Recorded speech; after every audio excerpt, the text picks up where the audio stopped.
Iniciamos esta picota de análisis, de tertulia, antes de la Semana Santa, del parón de Semana Santa que vamos a realizar, debido a la retransmisión de las estaciones de penitencia en la ciudad de Mérida, que vamos a llevarles hasta sus casas para todos aquellos que no puedan asistir físicamente o por algún otro motivo. En cualquier caso, estén a la distancia, por ejemplo.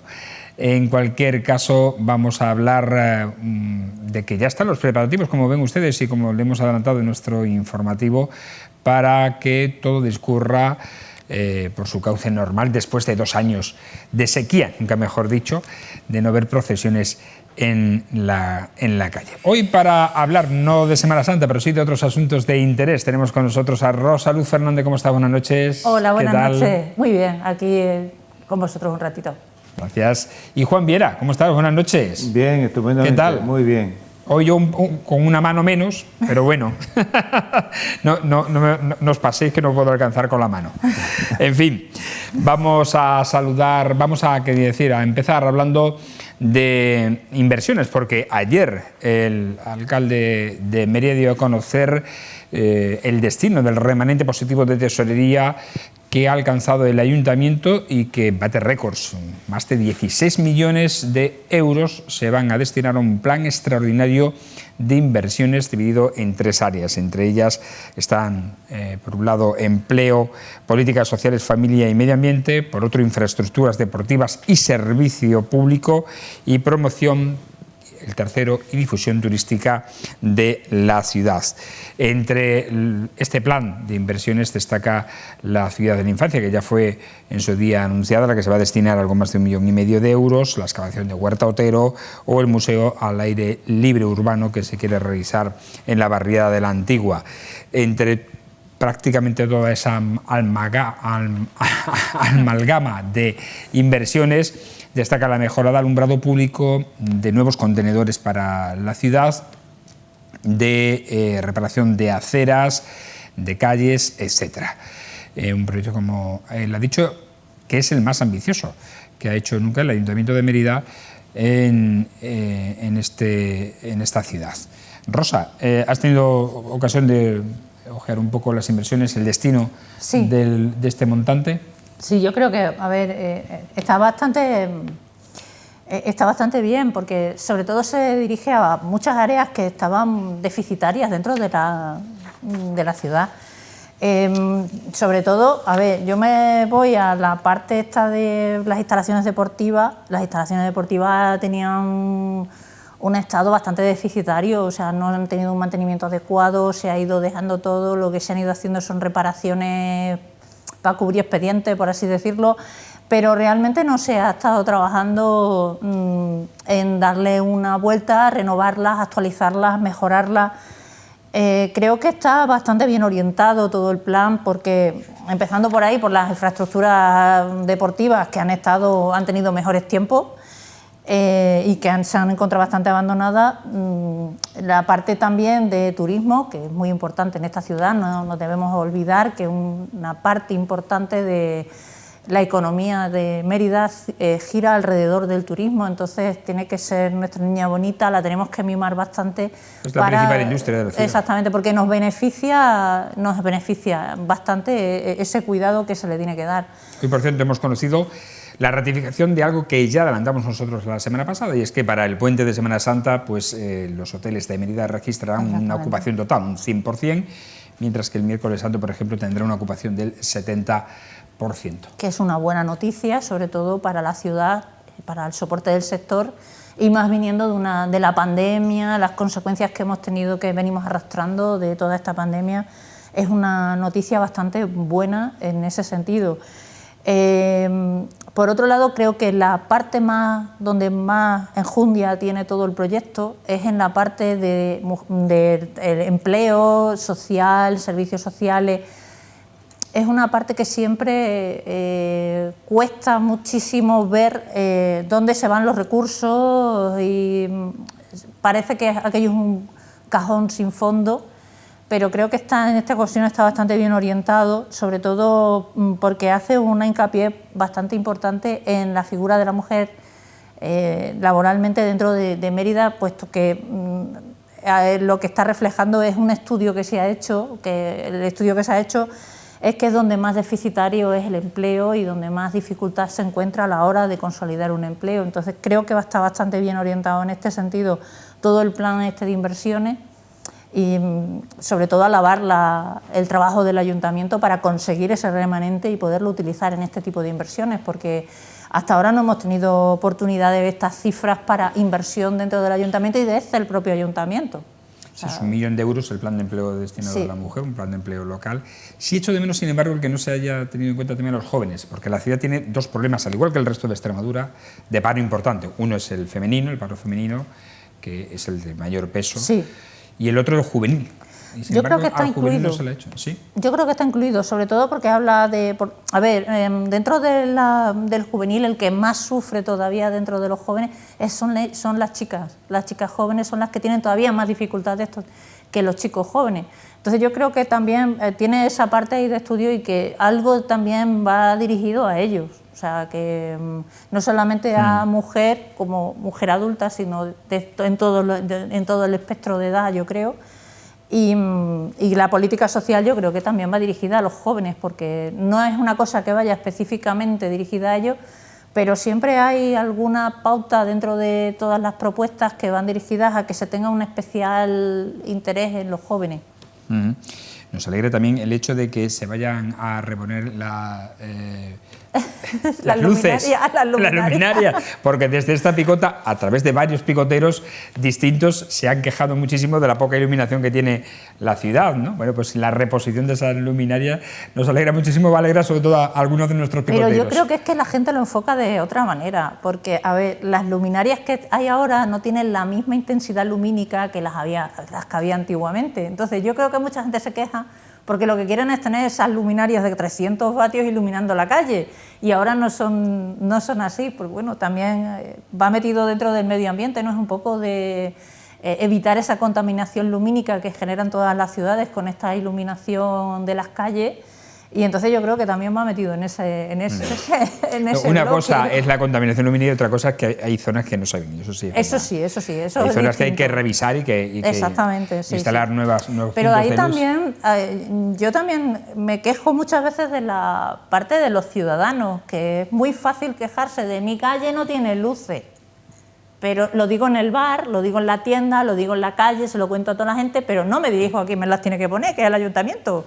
El ayuntamiento tiene un servicio bastante eficiente en ese respecto, y lo digo por experiencia propia. Yo detecté que en mi calle había 2 luces de las farolas que estaban fundidas porque no tenía ni una luz. Me puse en contacto con el servicio que tiene el ayuntamiento, que es a través de Facebook o a través del propio ayuntamiento, y se lo trasladé, y en una semana, 15 días máximos, estaban ya repuestas las luces. O sea que por eso me refiero también a que dentro de los ciudadanos es muy bonito ponerse en Facebook a despotricar del ayuntamiento, pero no te dirijas al ayuntamiento a despotricar que no tienes luces en la calle. Vete al ayuntamiento, y si el ayuntamiento no te hace caso, entonces despotrica todo lo que quieras, pero ¿de qué te sirve en tu grupo de amigos despotricar? Dirígete al servicio que tienes habilitado, ¿no? Sí, lo hay, y es cierto. Yo lo he usado, por ejemplo, para el tráfico, para un espejo que hay en un cruce muy cerca de aquí que es peligroso, y respondieron rápidamente. Claro, por eso lo digo. Eso sí es cierto. Juan. Sí, bueno, un poco en sintonía con lo que dice Rosa, ¿no? Es un programa político de inversiones muy ambicioso, y que, bueno, en caso de llevarlo a la práctica, lógicamente es de esperar que que tenga buenos resultados.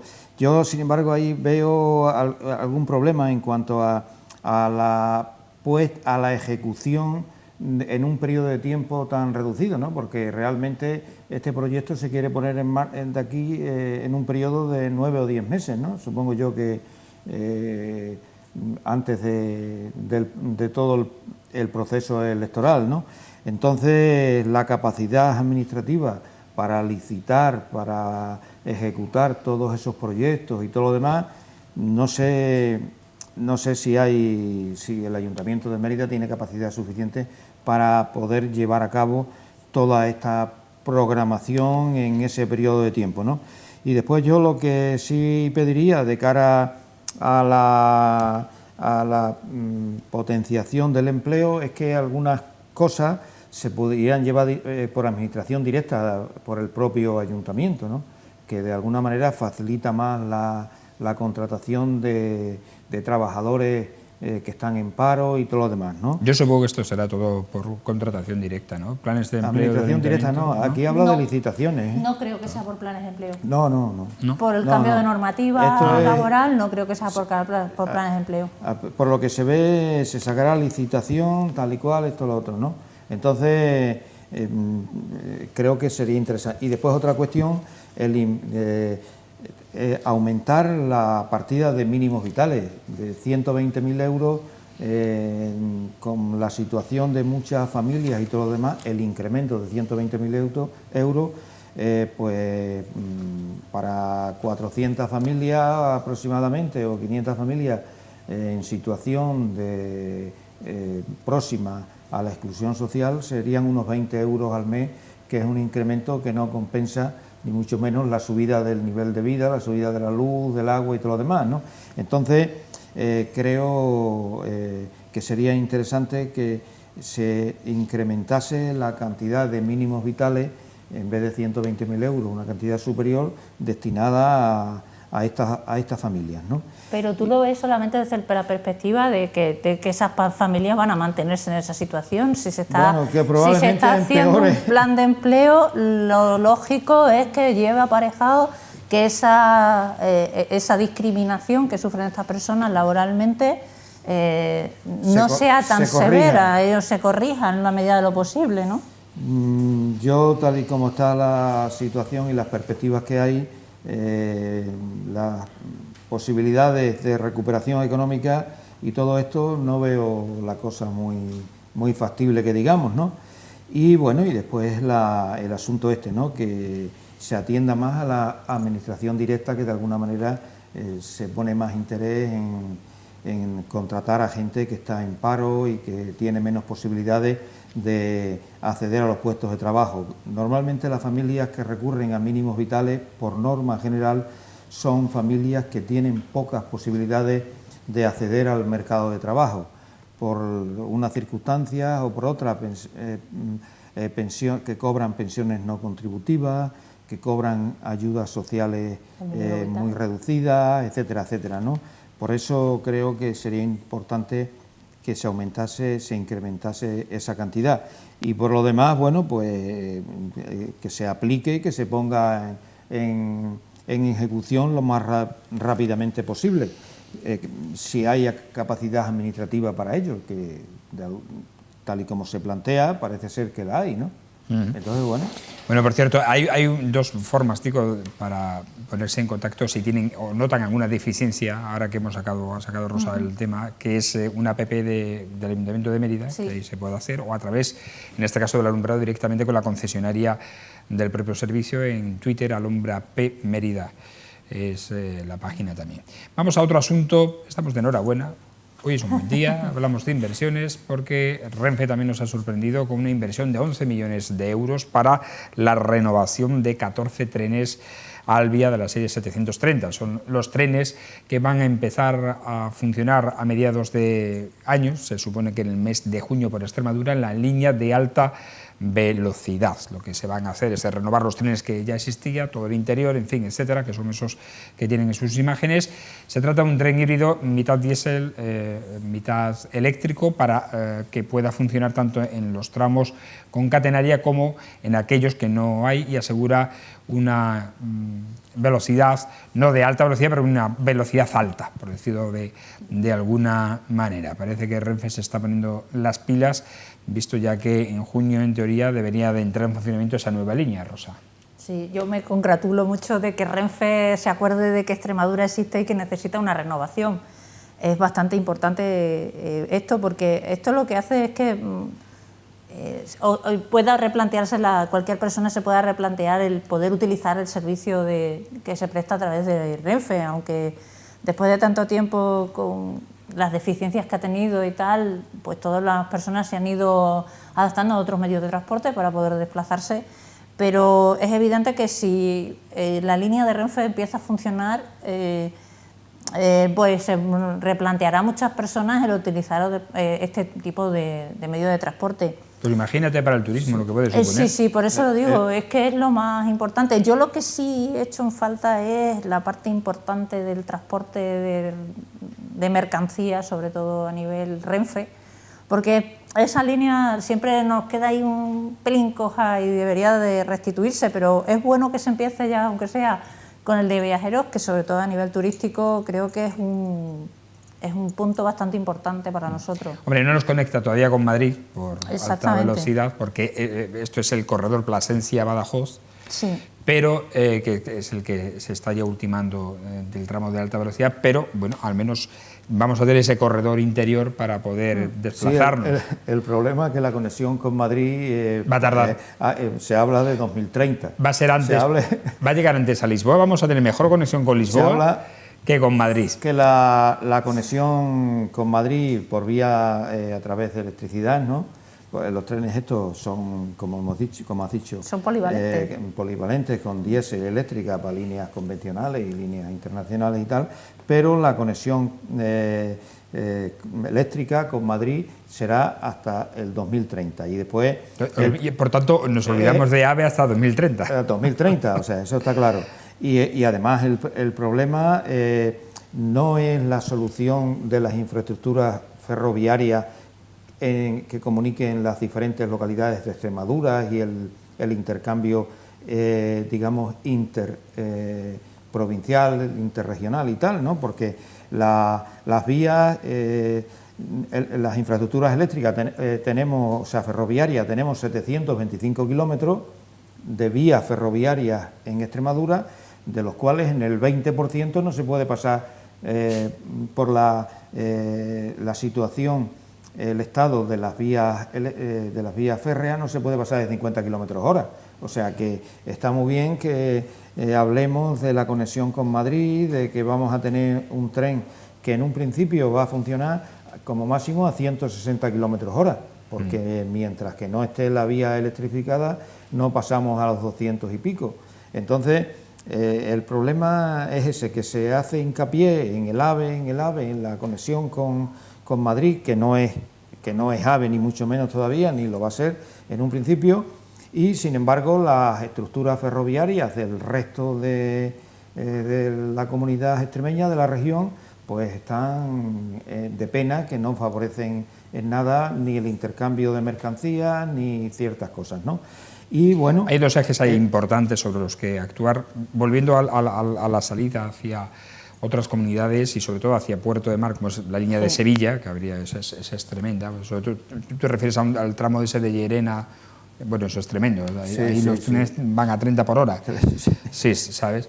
Y es importante para las mercancías el que esa línea de una vez, bueno, pues se renueve, ¿no? Y también el de Ciudad Real, la línea de Ciudad Real también es importante, esas dos líneas férreas importantes. Pero vuelvo a insistir, el sábado estuve en Lisboa, en Elvas, y me dio mucha alegría ver ya las catenarias puestas en Elvas. O sea, por eso digo que vamos a tener antes conexión con Lisboa que con Madrid. A este paso vamos a tener que pedir la anexión nosotros a Portugal. Y además los trenes estos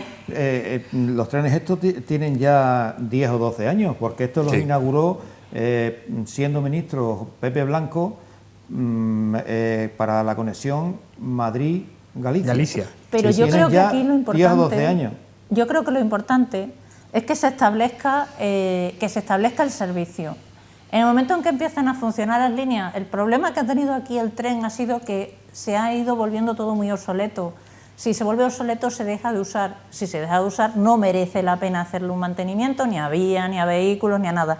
Lo importante es que empiece a haber un uso de este tipo de vehículos. En el momento en que empieza a haber un uso, eso se puede ir generalizando, porque es mucho más fácil. Entonces ahí ya sí entraría el mantenimiento o la necesidad de hacer mantenimiento de vías que ahora mismo no están en uso. Y unas tarifas competitivas. Habrá que mirar mucho a las vías férreas, porque con el precio del gasoil, etcétera, de la gasolina, lógicamente habrá que centrarse en esto. Es que somos la comunidad, la región más atrasada de España en el aspecto de estructuras ferroviarias. Esto quedó aislado Pero porque tenemos muy buenas conexiones por carretera. Y al tener buenas conexiones por carretera, ¿qué necesidad tienes tú de esperar un tren si coges un coche y llegas al pueblo del lado? Necesidad... Pero si nos hace falta, claro, tanto para salir como para que sí llegue, tanto para el turismo como tú has dicho antes, mercancías, que es muy importante. Es muy importante. Para la cuestión económica. Exacto, una agroindustria importante y hay que sacar la mercancía de aquí. Y en la cuestión de las conexiones de carretera no son tan buenas, porque en las zonas más industriales, como de Jerez, desde Jerez hasta Andalucía o desde Jerez a Badajoz o tal, las carreteras esas en donde hay un movimiento importante, yo que he pasado por allí frecuentemente, es un desastre las carreteras esas, ¿no? La cantidad de camiones que hay y todo. Pero las carreteras son buenas, el problema es el tráfico que tienen. Ya, bueno, pero suponiendo y sabiendo de antemano que ahí hay industrias como Siderúrgica Balboa, que tienen un movimiento de material que necesitan para el funcionamiento de esa industria y que tienen que ir continuamente, tanto para Andalucía como para el resto de Extremadura, lógicamente eso debería estar en condiciones, ¿no? Bueno, en cualquier caso, nos hace falta. Hay un proyecto muy bonito, por cierto, que las cámaras de comercio están intentando recuperar para que el tren pase de Plasencia y llegue en una primera fase hasta Salamanca. Y eso sería también muy importante. Eso sí sería muy bonito. Recuperar el Vía de la Plata. Y en una segunda fase llegar hasta Astorga. Parece ser que hay una serie de fondos europeos en los que podría incluirse esa recuperación de lo que yo creo que fue un error en su día, en los años 80, que fue la desmantelación de la línea férrea de la Vía de la Plata. Se transformó en la línea verde, en un paso verde, y desapareció la línea férrea. Eso fue un error total, vamos. Sí. Políticamente, quienes tomaron la decisión esa no pensaban en el desarrollo económico de Extremadura, ni... Sí. O lo veían desde otro punto de vista. Mucho menos. O lo veían desde otro punto de vista. No, había otros intereses totalmente distintos que nada beneficiaban a la economía extremeña, vamos.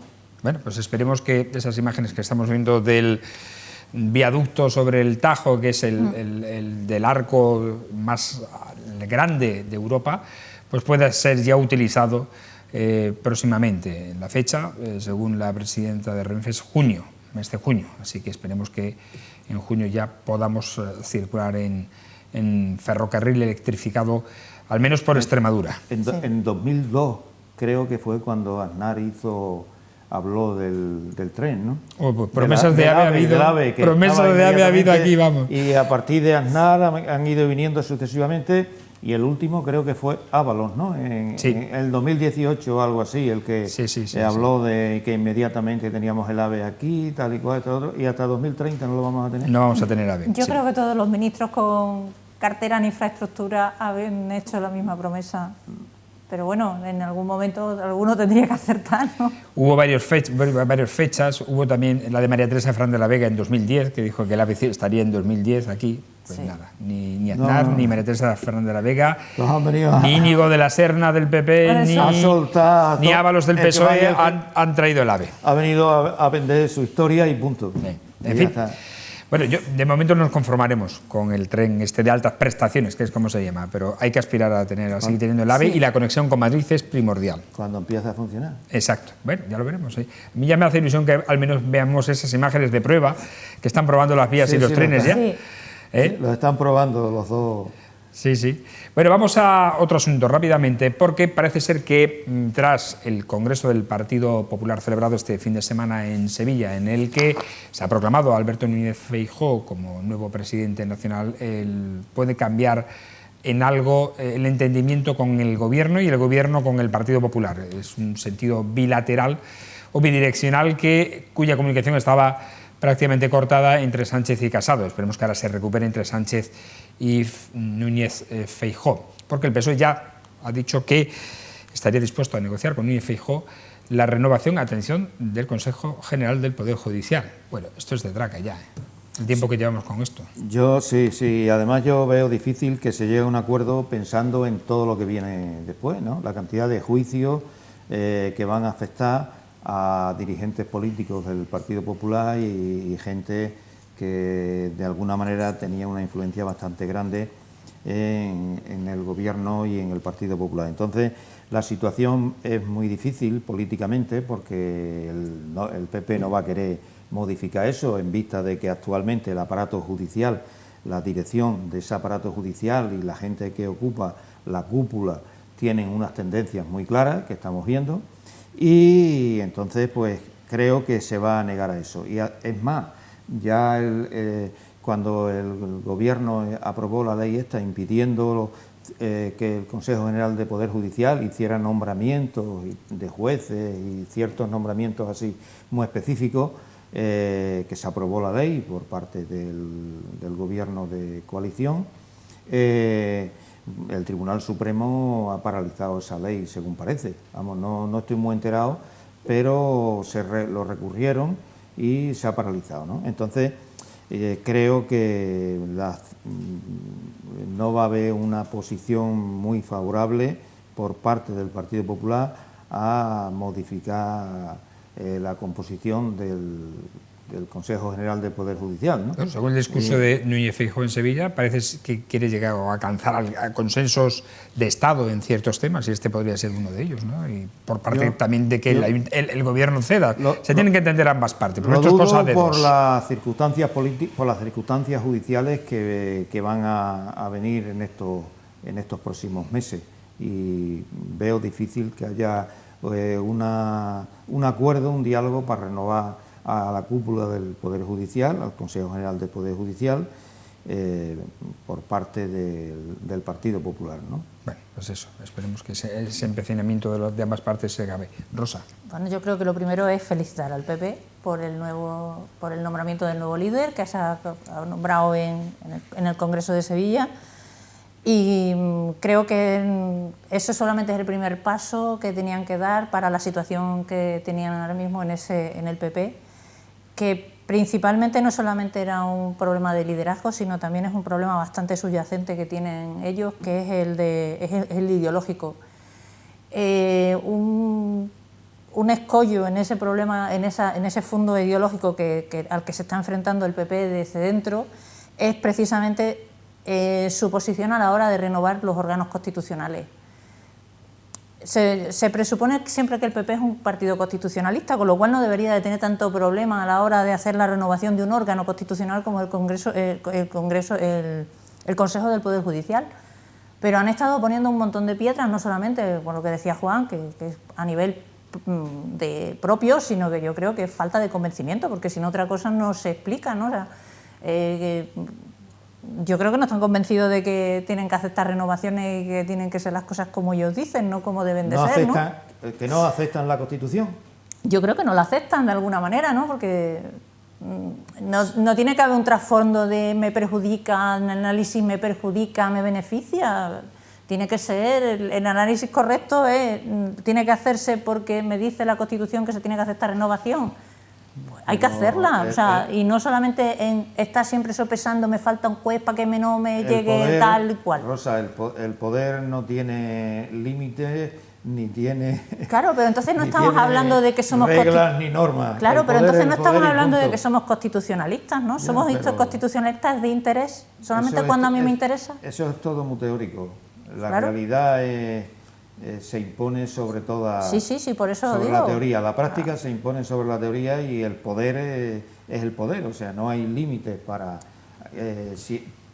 llegar hasta él, ¿no? Yo lo único que espero, que parece que la postura que se está vislumbrando es un poco, hay un cambio a lo mejor de estrategia, pero yo creo que es que ese cambio de estrategia subyace en el problema de fondo que tiene el partido, que es una cuestión ideológica, o sea, que no hay que olvidarse que Vox ha surgido del PP y están llevando a unos extremos la parte más extrema del PP. Entonces, ahora mismo tienen un enfrentamiento ideológico con esa otra parte que se ha segregado de ellos, más radical, y creo que se va a reflejar en todo este tipo de cuestiones, que son las que vamos a ver realmente si son capaces de afrontar ese problema ideológico y lejos de los intereses. Y además que el grave problema del aparato judicial y los aparatos del Estado es que no se ha producido aquí en este país, en la transición, desde la dictadura, no se ha producido una ruptura